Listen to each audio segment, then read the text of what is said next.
क्यों आए, कैसे आए, कब आए, क्यों लाया गया, क्यों उनको हटाया गया वहाँ से, या इतनी जल्दी क्यों छोड़ दिया उन्होंने मैदान, जैसा आपने कहा, ये उनका और उनकी पार्टी के बीच का अंदरूनी मामला है। मैं इस पे कौन होता हूँ टीका टिप्पणी करने वाला। यूं तो हम इन्हें बिहारी बाबू कहते हैं। आजकल बंगाल से लोकसभा के सांसद हैं, आसनसोल से, और पटना में मौजूद हैं। इसी के तहत हम आज इनसे बात करने पहुंचे एक होटल में। और विडंबना ये है कि शत्रुघ्न सिन्हा आज भी इंतज़ार कर रहे हैं कि इनके खिलाफ भारतीय जनता पार्टी कोई कैंडिडेट दे। आसनसोल में एक कैंडिडेट थे जो भाग गए मैदान छोड़ के।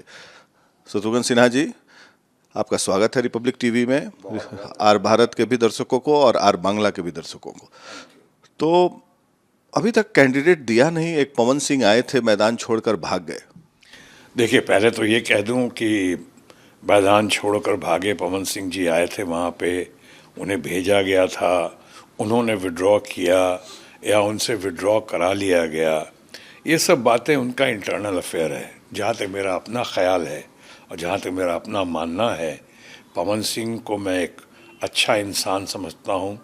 अच्छे जगह से आए हैं वो अच्छे कलाकार हैं, अच्छे गायक हैं, और मेरी व्यक्तिगत उनसे कोई जान पहचान नहीं भी हो, लेकिन मैं उनकी कदर करता हूँ, उनके बारे में अच्छा ही सुना है मैंने, इसलिए मैं स्वागत कर रहा था। अभी भी अगर वो नहीं आए हैं तो उनका इंटरनल अफेयर है, उनके पार्टी का अंदरूनी मामला है। आए, विड्रॉ किया, विड्रॉ कराया गया, जो भी हो, लेकिन कोई ना कोई तो आएगा, और जो भी आएगा हम उसका स्वागत करेंगे। जो आएगा लोकतंत्र को मजबूत ही करेगा। क्या लगता है क्यों विड्रॉ कराया गया या क्यों भाग गए? मैं कैसे कह सकता हूँ। मैं तो पवन सिंह से, मुझे लगता है शायद मुलाकात नहीं हुई, लेकिन उनके बारे में मैंने अच्छी बातें सुनी हैं। और वो क्यों आए, कैसे आए, कब आए, क्यों लाया गया, क्यों उनको हटाया गया वहाँ से, या इतनी जल्दी क्यों छोड़ दिया उन्होंने मैदान, जैसा आपने कहा, ये उनका और उनकी पार्टी के बीच का अंदरूनी मामला है। मैं इस पे कौन होता हूँ टीका टिप्पणी करने वाला। बहरहाल मेरी शुभकामना और शुभाशीष पवन सिंह के प्रति है। अभी हाल फिलहाल में हमने देखा कि ममता दीदी ने एक बयान दिया है कि 19 को चुनाव है, 17 को बीजेपी वाले दंगा कराएंगे, उसके बाद आप लोग को गुमराह करेंगे, इसीलिए सतर्क रहना। तो ये किस परिदृश्य में दिया हुआ बयान है? देखिए, पहली बात तो मैं कह दूं कि ममता जी जो हैं ममतामयी हैं, और ममता जी देश की सबसे इम्पोर्टेंट, प्रोमिनेंट, पावरफुल और पॉपुलर लीडर हैं।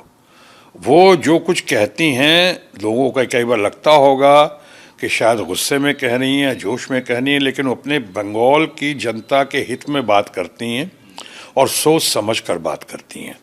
वो ये सौभाग्य हम समूह का कि हमें एक ऐसा लीडरशिप मिला है जैसे ममता बनर्जी का। और अगर उन्होंने कहा है तो आप सोचिए, वही बात तो मैंने भी कही थी, यानी इस तरह से कही थी हमने कि आप सबको सावधान रहना, सर्वधर्म समभाव का ख्याल रखते हुए ऐसा कुछ नहीं होने देना है कि हम लोग उनके किसी षड्यंत्र का शिकार हों।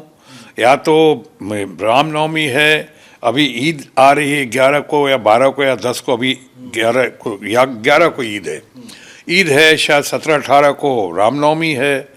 तो ऐसा कुछ ना हो कि डेस्परेशन में, अपने फ्रस्ट्रेशन में, अपनी बौखलाहट में हमारे भारतीय जनता पार्टी के फ्रेंड्स जो हैं, जो मित्रगण हैं, वो कहीं ऐसा कोई काम ना कर दें जिससे कि समाज के ऊपर या हम लोगों की आस्था के ऊपर सदमा, धक्का लगे, चोट पहुँचे। यही ममता जी ने भी कहा। ऐसा नहीं कहा है कि वो दंगा कराएंगे, उन्होंने कहा दंगों से सावधान रहना, और दंगों का शिकार मत होना, दंगे किसी कीमत पे मत करना।